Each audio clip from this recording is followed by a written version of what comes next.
Now, self-image. Self-image is the biggest maker or breaker, good morning, Joy, of you and your results and your life. Now, you cannot outperform your self-image, but you can upgrade it. Now, really think about that. I can't outperform my self-image, however, I can upgrade it. Now, your self-image is your internal self-talk. It is what you really believe about yourself. It is things that you've heard people say about you that you've internalized. It's your feeling about you. That's your self-image. Now, you also have an outer self-image that you project to the world. So this is why you can see people that look really successful, but then when you look at their life or their relationships, it's really not happening for them. It's because that outer one is portraying something that the inner one doesn't match up to. Now, like, I see people all the time, they go and get a raise at work, like they get a higher position, and because they haven't changed the internal self-image, maybe they lose that position pretty quickly, or they get demoted again, or maybe they just have anxiety issues because they feel like they're an imposter going to this position. There's so many things that are going on there. Now, when you understand self-image, when you understand how it's formed, and it's formed by repetition, the same way the one you've got now has been formed. You think about it. At school, maybe you were not very good at English. Like, I was never good at English. I didn't know where to put commas. I didn't know what the two dots were for and what the dot and the comma was for. So I always have this thing, I'm not really good at writing. Now, the words that I can put out are really good. So what I'm really maybe not that great at is grammar. But I had this thing for years that I'm not very good at writing. I'm not very good at writing until I started this job, and I just started writing, and somebody said to me, it was actually Jenny Gray, hey, Polly, you're really good at writing. You're really good at portraying a story and getting people involved in it. I'm like, oh. For years, I'd told myself this story that I was not good at writing. So when I could change that, like, okay, maybe my grammar needs a bit of work, but I'm a great writer. Then it actually opened more doors for me. It opened my awareness of myself, and it opened more opportunities for me, because then I would actually start to write. I haven't done one for a bit of a while, so maybe I need to get into that too, hey? Everything's here for awareness. But can you see how this can impact you? The stories you tell yourself, the stories that maybe a report card has told you, maybe your parents have told you, you have internalized and you've repeated over and over again. You get into a situation, somebody says, can you do this? No, I can't do it, I'm not very good at writing. And like, I probably got a report that said maybe Paula needs to do something about her writing or something, and then other people had gotten way better grades than me at school, so I was comparing and competing. And then when it came time to speak out loud, like reading out loud in school, man, I ran from that, because I would always mumble my words and fumble and stuff like that. And so I had this internal dialogue that didn't match the person I wanted to be, and what I had to do in this role as me being a mindset coach and me being out in the public. I had to change my self-image.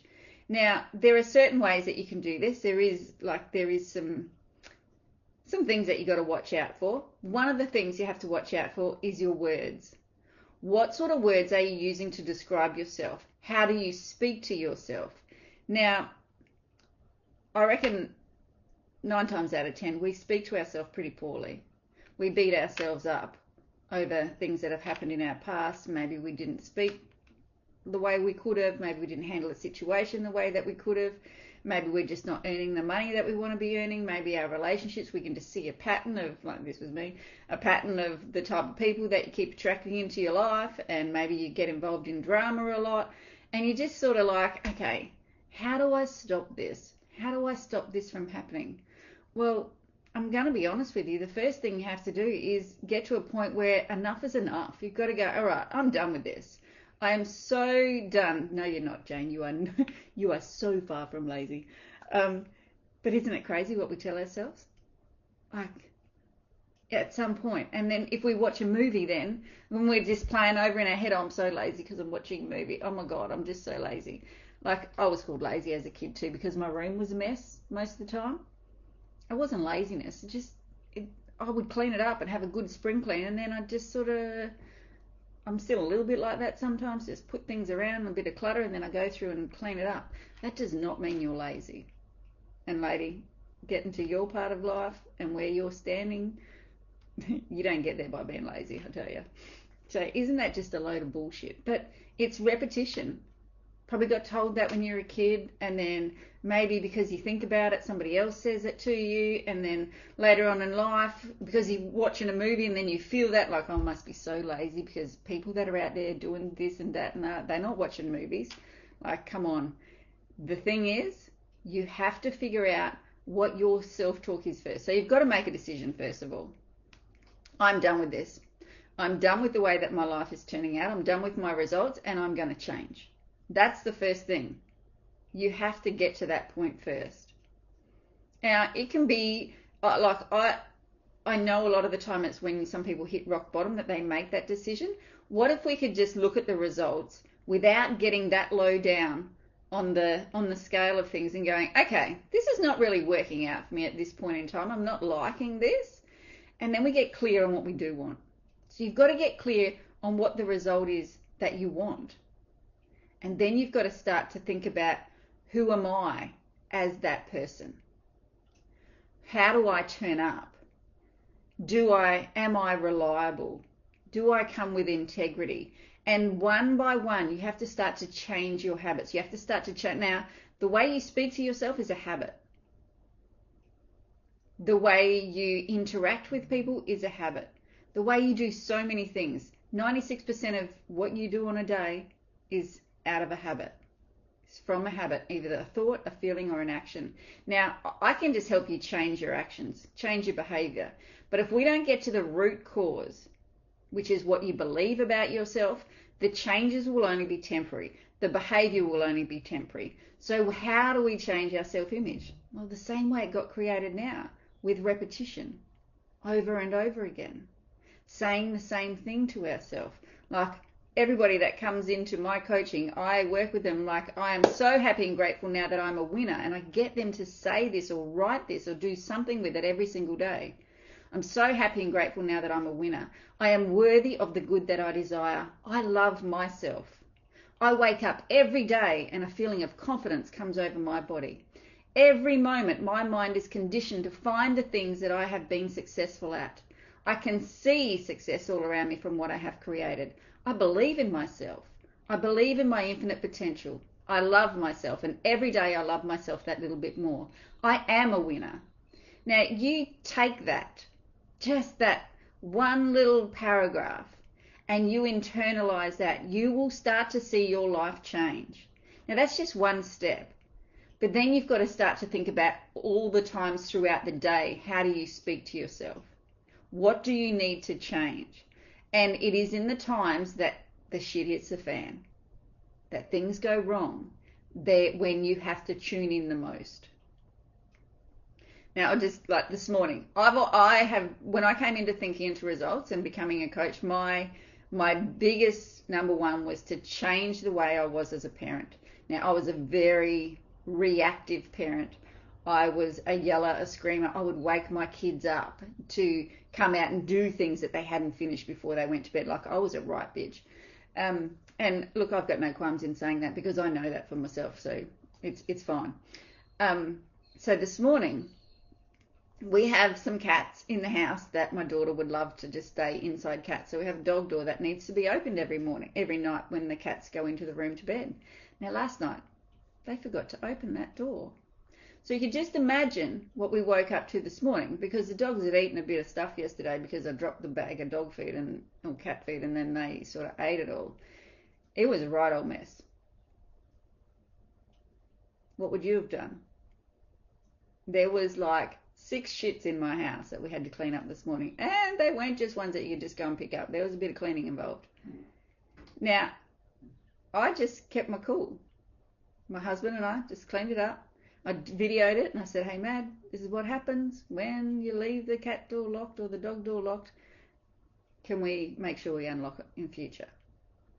Me, 3 years ago, holy shit, that kid would have been woken up, she would have been dragged out, and she would have been made clean that mess up. But I've changed who I am as a mum. I've changed what I react to, because I know that whatever I react to, what energy I get into when I react, I am bringing in more of that. The universe just says, oh, you want more shit, Polly? Here you go. I'll give you some more. Now, it's in these times where you have to examine, where is your self-image set? How do I speak to myself? How am I speaking to others? Because the way you speak to others is normally the way that you're going to speak to yourself. And it's always your loved ones, hey, that you take it out on. And you can see how you can speak to yourself. So it's blame, blame, blame. That's where I used to go. And then if my kids didn't perform so well at school or in anything that they were in, I was a bad mother. So you can see how this is a double-edged sword, right? Now, you can take this within anything. You think about when things have happened in your life with your partner, things have happened at work. How do you react?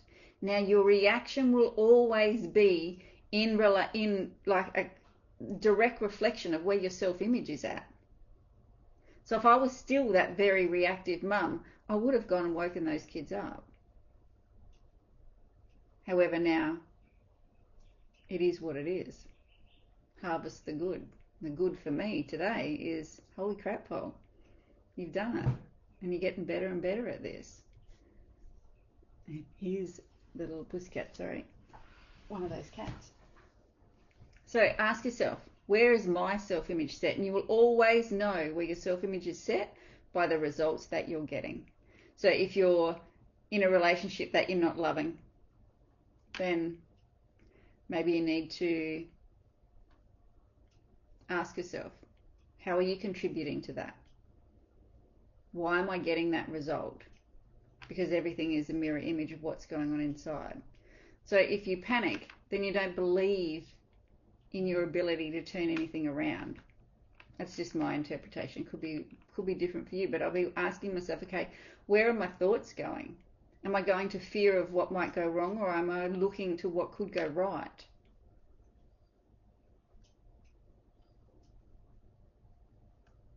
So there's a lot going on in your subconscious mind. Now just be aware. Your conscious mind thinks. Your subconscious mind just accepts. So, and it's the part that drives your actions. So if something is not implanted in your subconscious mind and part of your paradigm, the behavior will only be temporary, because you're using conscious to create the action. Subconscious has got all your habits. They will take over so fast. And this is why, to be an unconscious competent, first of all, you have to be conscious. You have to do things and be conscious of them. So as soon as you know that you're going to panic, or you feel those emotions that you're starting to panic, and you feel whatever goes on in your body, this is where you've got to pull up and go, hang on a moment. What is it that I'm actually thinking about? Because it all starts from a thought. So ask yourself, when it comes to anything and you're reacting, which means that you're not feeling good, you've got this anxiety, a heightened awareness of what could go wrong, just start to ask yourself, what am I thinking? Now, if I am living in the image that I really want for myself of the person I want to be, how does he or she react to this? What are they thinking about? And then get into the feeling of that, and then watch your actions change, which in turn makes your results change, and everything in your life just starts to calm down.